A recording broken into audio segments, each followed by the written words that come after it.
Hello, my name is Liyanne. I'm the host of Girls on Film, and we look at life and discuss life through the lens of films. And the way we do that is we answer one question each session. And the question for this week is, what film surprised you at how good it was and why? And today I have with me Jocelyn and Lalita, and we will be going to Jocelyn first to see what her answer to that question is. Jocelyn. So the movie that I would like to share with you is a film called The School of Rock. It was released in early 2000s, sort of 2004.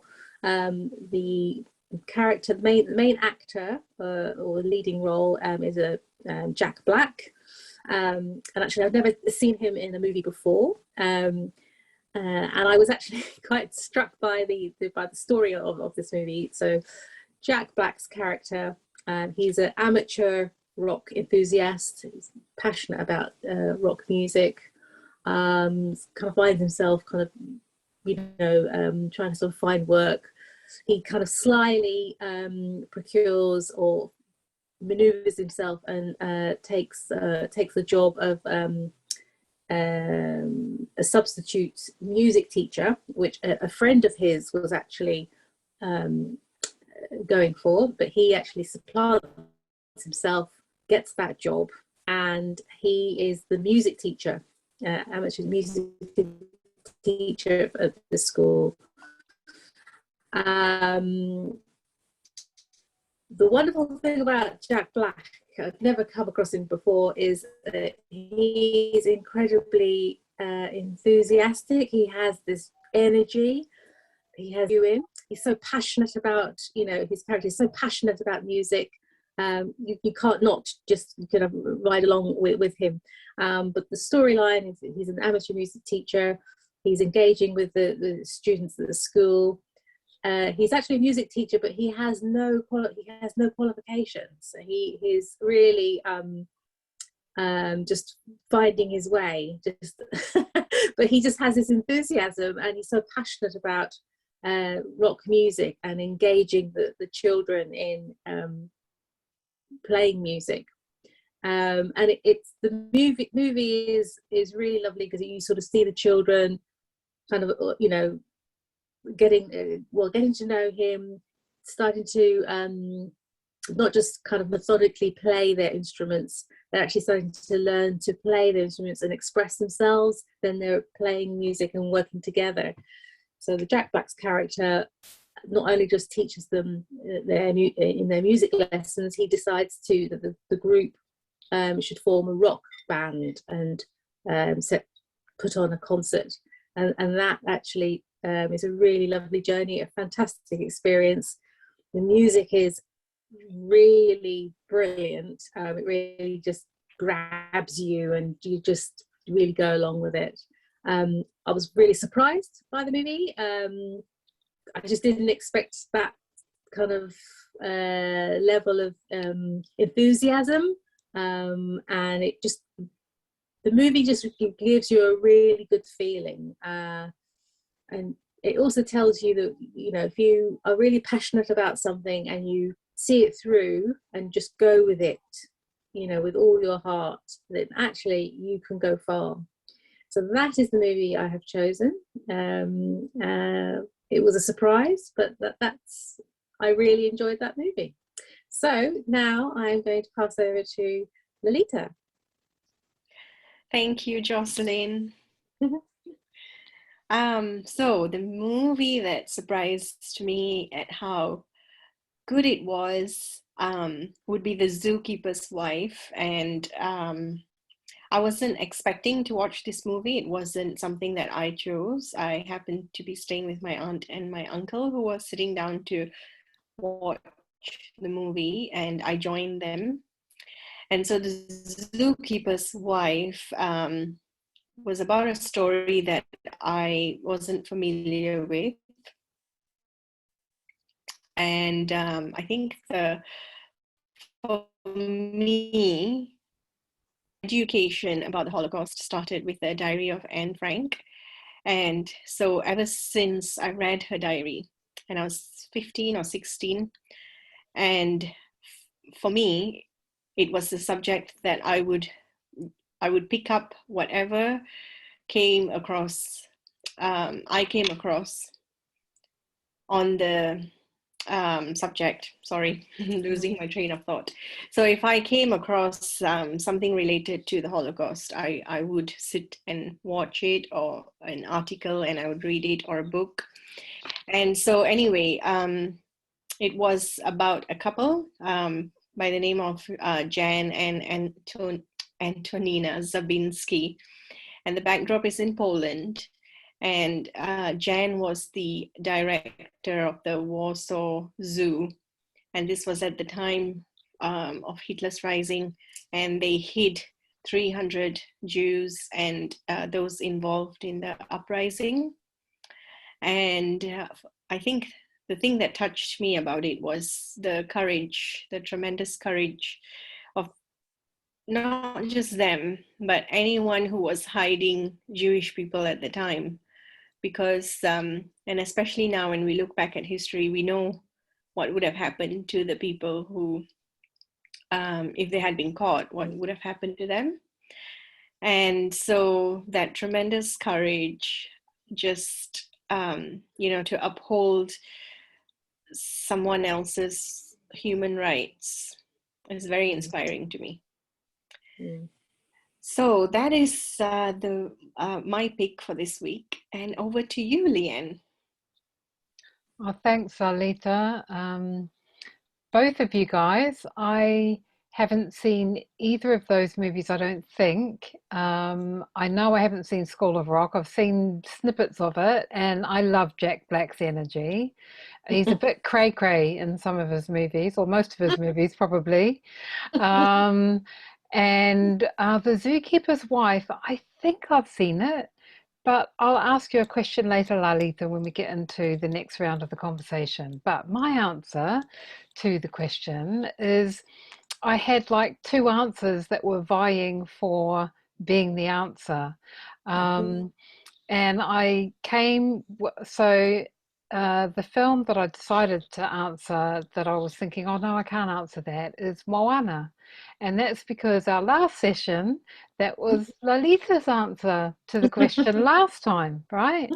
So the reason Moana surprised me at how good it was is because when they were doing the first, when Disney first announced they were going to be making Moana, this, Polynesian story, on my Facebook, obviously I've got a lot of Polynesian friends and family, and someone posted the initial sketches that Disney had put out.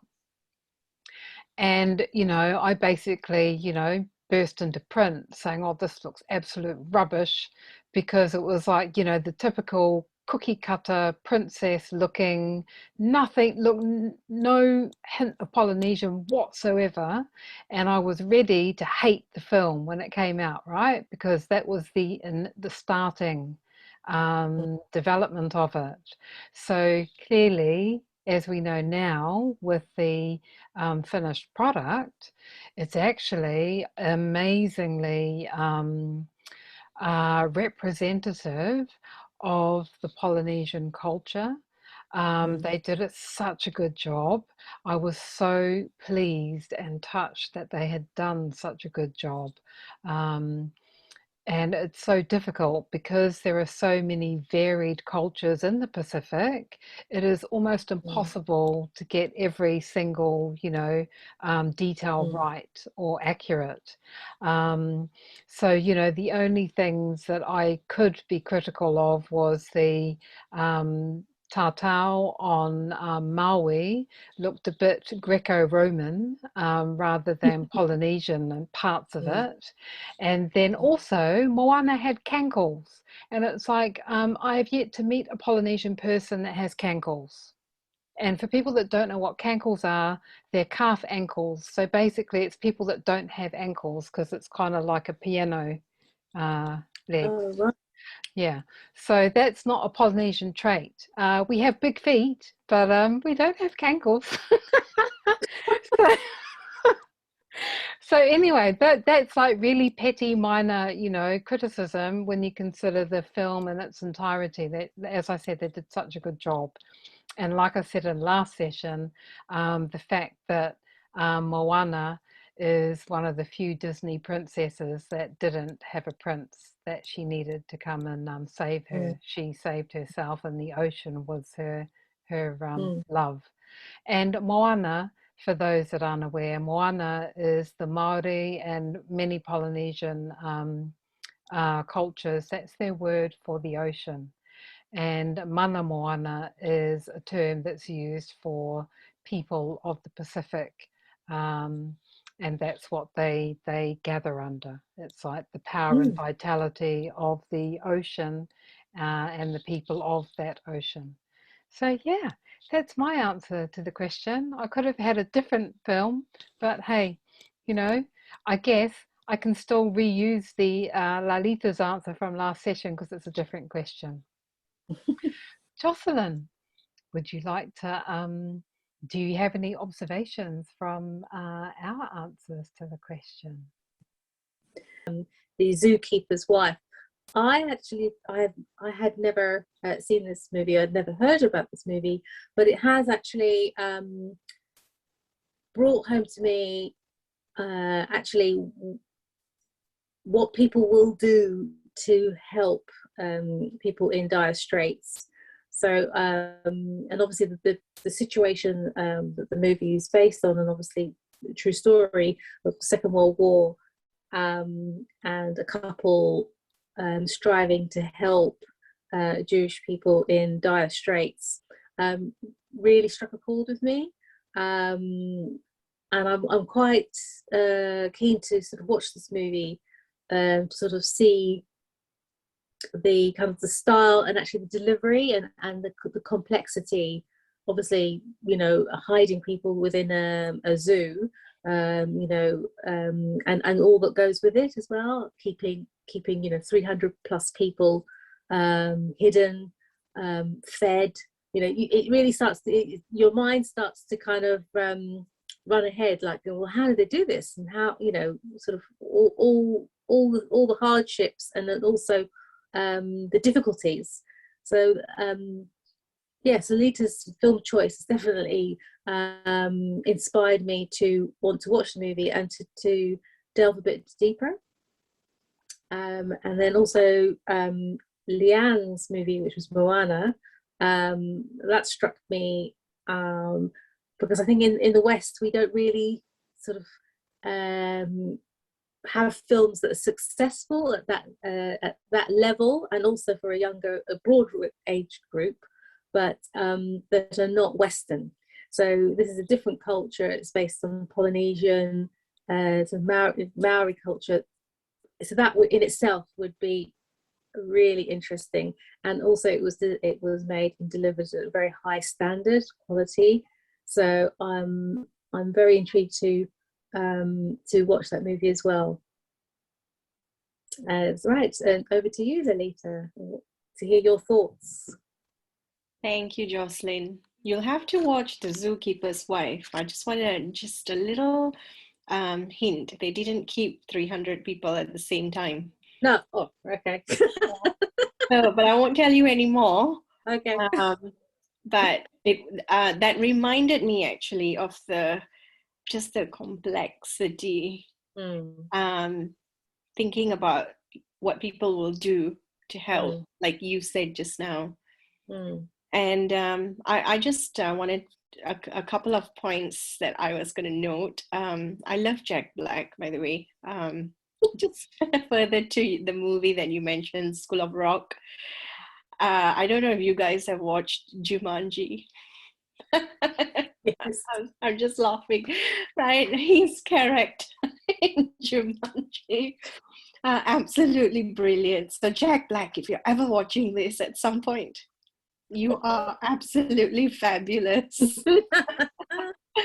Yeah, I love his enthusiasm, and he does have this really quirky, I think, not your run-of-the-mill type of person. Just bring an exuberance to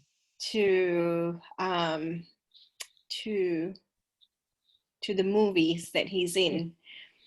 And then I wanted to add to what you were saying just now about MOANA and the amount that goes into these things.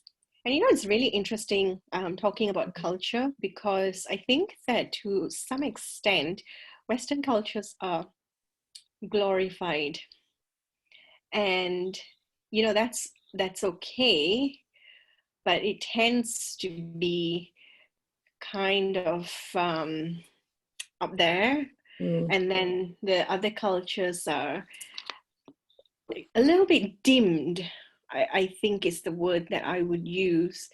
So I think it's really, really nice. And I loved hearing you talk about MOANA, Liyanne, because you put more context to it. And I love listening to other cultures, and I love seeing the similarities as well with my own.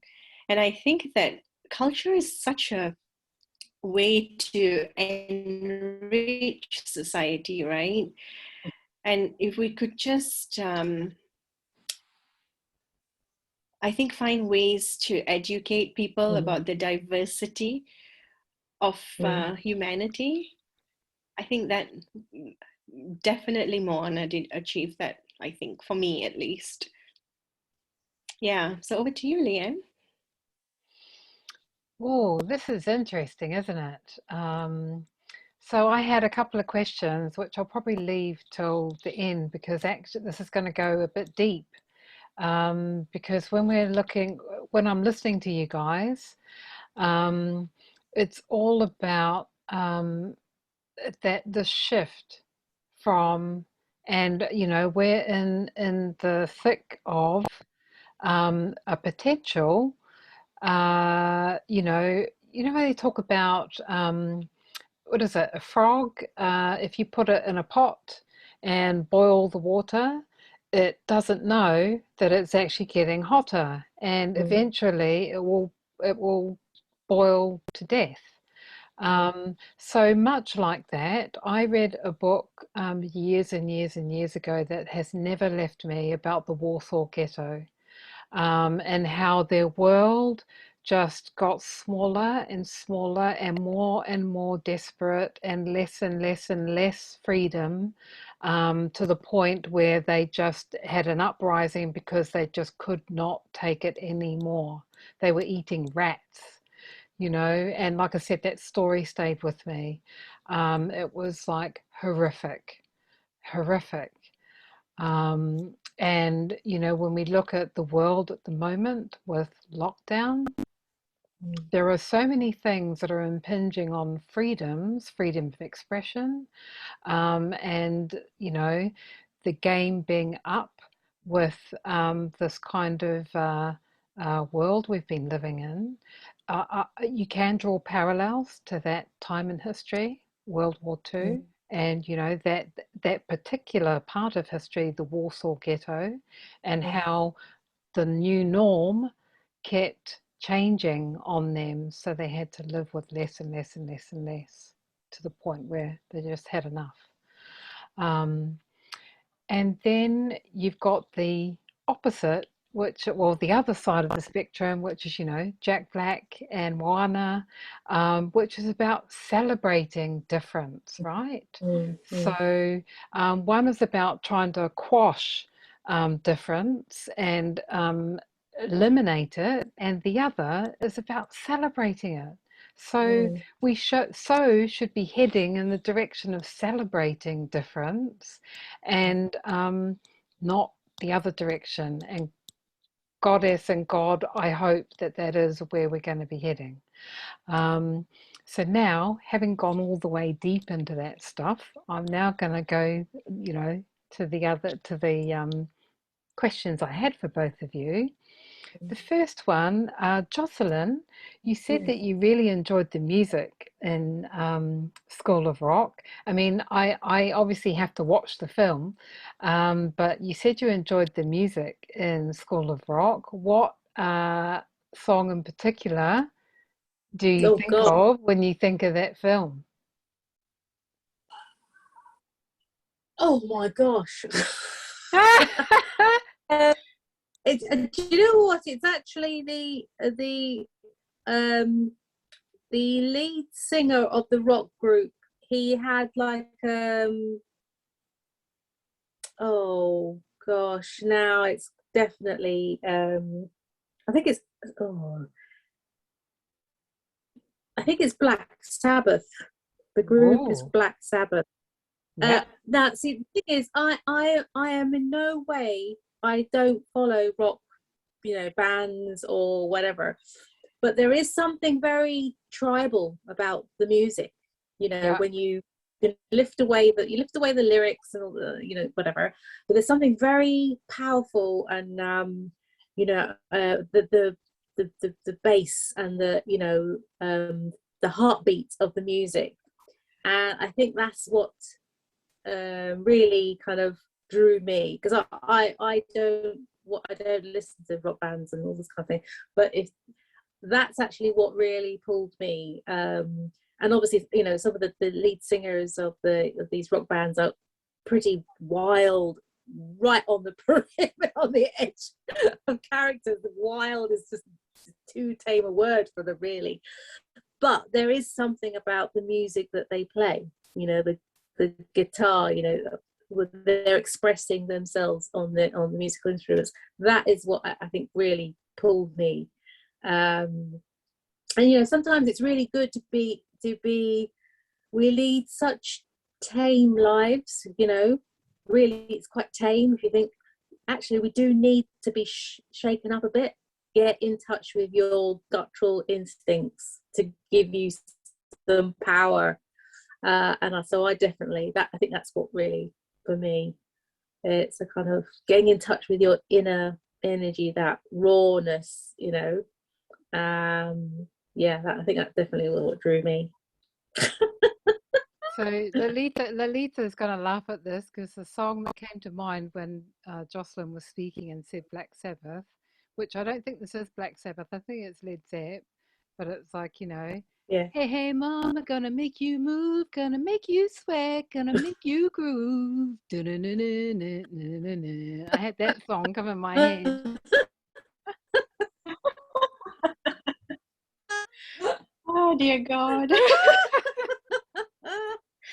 So Lalita,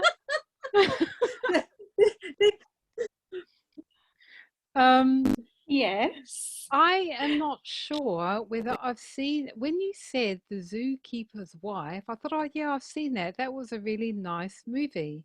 But then when you went on to describe it, I thought, maybe I've mixed up the title of another movie with this movie. Who was the actress in it that played the wife? I think it was Jessica Chastain. Okay, I haven't it's really, definitely not the same movie that I'm thinking of in my head then. Okay. yeah.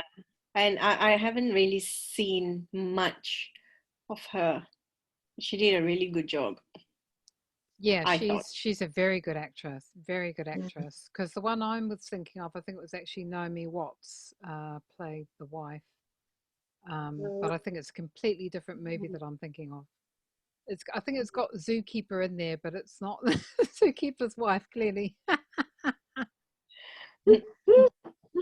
No. Okay, so do you guys have anything else you'd like to add? I want to just add to something that you said, Liyanne, around about our world.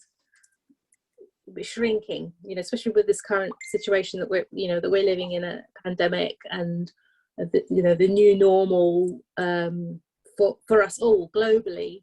It actually did strike a chord with me in relation to Lalita's movie, The Zookeeper's Wife, because I have a strong feeling that, so yes, we are living in a pandemic. So here in the UK, you know, we have, we're kind of ahead of the curve with, you know, receiving vaccines and things.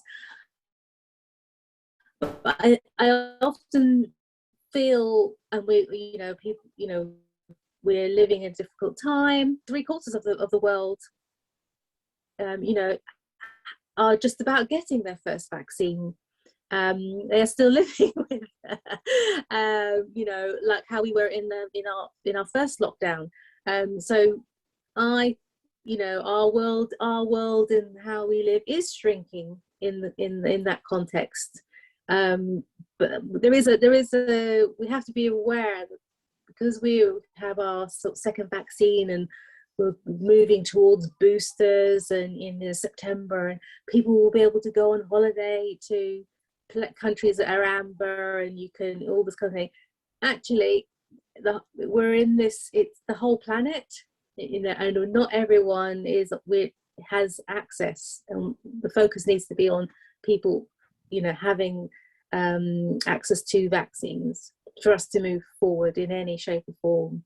So I do, when you were sort of saying about the, you know, people in Warsaw within that, the Second World War, trying to live a normal life, even though, you know, the Nazis were making it difficult, and they were, and intentionally, but they were still trying to maintain some kind of normality. But then, you know, provisions were less, you couldn't go out, you know. Actually, I when you were talking, I kind of felt it's kind of very similar, because yes, we're all striving to kind of maintain a normal life. Actually, it's only it's in a little prism, because globally we all need to be vaccinated to have, you know, the freedom and the normality that we have grown to, you know, enjoy. Yeah, that's what's really came to mind when you were talking about Lalita's film. It's a little bit serious. I was just going to add, though, that unfortunately, I don't think we really live, not all people, we're all created equal, but not all people live to that equality. And I think, though, that there's a very funny paradigm, and not funny, funny. Paradigm is that there is no balance, right? You either have the privilege of many rights, or you have the disadvantage of reduced rights. That doesn't seem to be a happy medium yet. And to be very honest, I don't know if that's something, for me personally anyway, I don't know if that's something that I will see in this lifetime. It would be nice, but certainly my hope, my dearest wish, is that my children and, you know, that generation will live in a freer world. And it's not even really free, I think, because I'm pretty sure that is our birthright, to be free. But then we get our rights reduced, or we might get it enhanced, because, you know, and I'm sorry, but I'm going to bring, if you are in a privileged, from a privileged ethnicity, then you're just going to be born and step into privilege. And then some people have to, almost like, why should some people have to fight for a birthright, right? This is the world. It doesn't seem right, really. There's so much, there's just so much more happening under the surface that maybe we don't think about. but I think we need to think about. Yes. So that's the only thing that I wanted to say. But, you know, then you think about School of Rock and Moana, passion, enthusiasm, and love. Yes. Goes a long way. Yeah. Yes. Yeah, that is definitely the magic word, love. Yeah, if Love. we go forward with love as opposed to fear and use our discernment. I'm so glad you brought that up, Lalita, because you know there's so much going on that not everything is what it appears to be or what it's being presented as. But yes, if you just, but you know, I kind of like put that to one side and just go forward with love, because like if you stay with that as your true north, my belief is you can't go wrong. So bring on more films like you know, School of Rock and Moana, and also you know Zookeeper's Wife, because you need that as where the discernment comes in, you know, having those lessons from the past, right?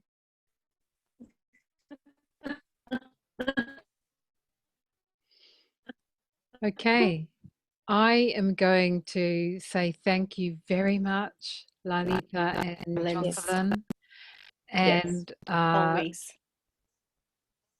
and wrap up for the session. And I don't know how this last bit's going to come out because my internet connection is playing up, but let's see. Thank you again. Thank you, Jocelyn. Thank you, Lalita. And